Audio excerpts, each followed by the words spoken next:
Sir તાલુકા પંચાયત જે આપણા વિધાનસભાના ઇન્ચાર્જ છે આપણી વચ્ચે પોલીસે ગાડી ઉભી રાખીને એને પૂછ્યું કે ભાઈ તમે અત્યારે કઈ જાઓ છો આટલા બધા મોડા?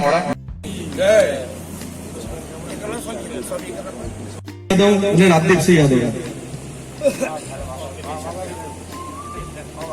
એમની જેને આતુરતાથી રાહ જોઈ રહ્યા છે એવા આપણા ઉમેદવાર મનસુખભાઈ વસાવા સાહેબ, શું નુકસાન થાય ને એનું પ્રવચન સાંભળવા જવા. શું બોલો? દારૂ પર શું નુકસાન થાય એનું પ્રવચન સાંભળ. કહેવાનો મતલબ મને એટલા માટે આ યાદ આવ્યું કે પરમ દિવસે એ પ્રસંગભાઈ હોય અને ખરેખર જો અહીંથી જવાનું છે કે ભારતીય જનતા પાર્ટી 5 લાખથી વધુ મતથી આપણે ભરૂચ જિલ્લા કોઈ બીજા ગામે રહેતા હશે એનું હું તો કહું છું કે તમે લિસ્ટ બનાવજો. લિસ્ટ બનાવીને કોઈ પણ ભોગે એ લોકો ગરમી બહુ છે તો 12 વાગ્યા પહેલા ગામની અંદર જે કોઈક બી ભાઈઓ બહેનો યુવાનો જે કોઈકનું પણ એવા લોકોને આપણે ત્યાં જઈને રાત્રે જઈને મળી આવવાના એવા લોકો અમારા ટંકારી છે. ટંકારી બંદર અમારું દૂર છે તો બંદરમાં તો ના બોલ્યા ને બાજુ વાળાના હમ છે જોઈ લો. કોઈ તકલીફ છે? કોઈ મારુતિ છે આટો દરિયા ડબલ રોલમાં કામ કરે છે.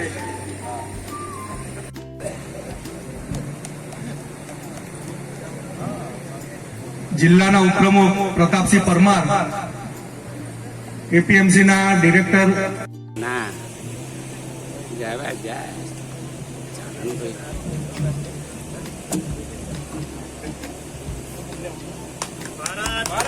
ભારત માતા કી. સભ્યોમાં આપણા મનસુખભાઈ આપણું રતન કે જે 6 ટર્મ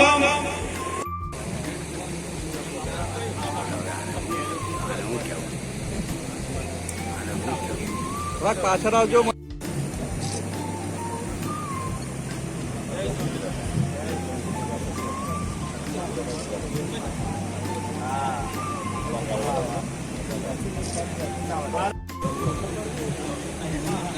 ભારત માતા કી જય. ભારત માતા કી જય. આપણા સૌના આદરણીય અને ડાયરેક્ટ મોદી સાહેબ જેની ઉપર ખૂબ જ વિશ્વાસ રાખે છે અને અત્યાર સુધી તે 7 ટર્મથી આપણા સાંસદ રહી ચૂક્યા છે એ ભારત માતા કી વંદે જય શ્રી રામ. ભારતીય જનતા પાર્ટીના શાસનમાં 1995 થી ગુજરાતમાં ભાજપનું શાસન છે. ગોકળિયા ગામની શરૂઆત કરી કેશુભાઈ પટેલે. ત્યાર પછી જે મુખ્યમંત્રી ગુજરાતમાં આવ્યા નરેન્દ્રભાઈ મોદી સાહેબ સહિત આ બધા જ લોકોના નેતૃત્વમાં ગુજરાતનો જબરજસ્ત મોટો વિકાસ થયો છે. ગામને જોડતા રસ્તા, તાલુકા મથકને જોડતા, જિલ્લા મથકને જોડતા રસ્તાઓ, પીવાના પાણીને લગતા બધા પ્રશ્નો. સ્વાભાવિક છે એક પ્રશ્ન સોલ્વ કરીએ તો બીજો પ્રશ્ન ઉભો હોય. પણ આ બધા સૌને હું વિશ્વાસ અપાવું છું ફરી પણ કે તાલુકા પંચાયત, નગરપાલિકાઓ, જિલ્લા પંચાયત ને ગુજરાતમાં ભાજપનું શાસન છે. ભૂપેન્દ્રભાઈ પટેલની સરકાર છે. ભૂપેન્દ્રભાઈ પટેલ સાહેબ ખૂબ મહેનત કરે છે ગુજરાતના વિકાસના માટે.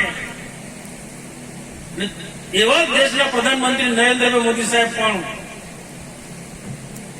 દેશના અને રાજ્યના વિકાસ માટે અનેક કલ્યાણકારી યોજના લઈને ચાલે છે. આ બધી યોજનાથી બધા આપણે વાકેફ છે. વિધવા પેન્શન, વૃદ્ધા પેન્શન, પ્રધાનમંત્રી આવાસ, આયુષ્યમાન કાર્ડ, કિસાન સન્માન નિધિ, ખેડૂતના ખાતામાં સીધા પૈસા જમા થાય. પ્રધાનમંત્રી કુસુમ યોજના, જ્યાં વીજળી નથી ત્યાં સિંચાઈની સુવિધા સૂર્ય ઉર્જા થકી. આમ એમ કહેશે કે આ દેશનો ગરીબ વર્ગ, મધ્યમ વર્ગ એ બધાને આ દેશના વિકાસમાં જોડી શકાય અને એમ કે સૌનો સાથ, સૌનો વિકાસ આ સૂત્રને સાર્થક કરે છે.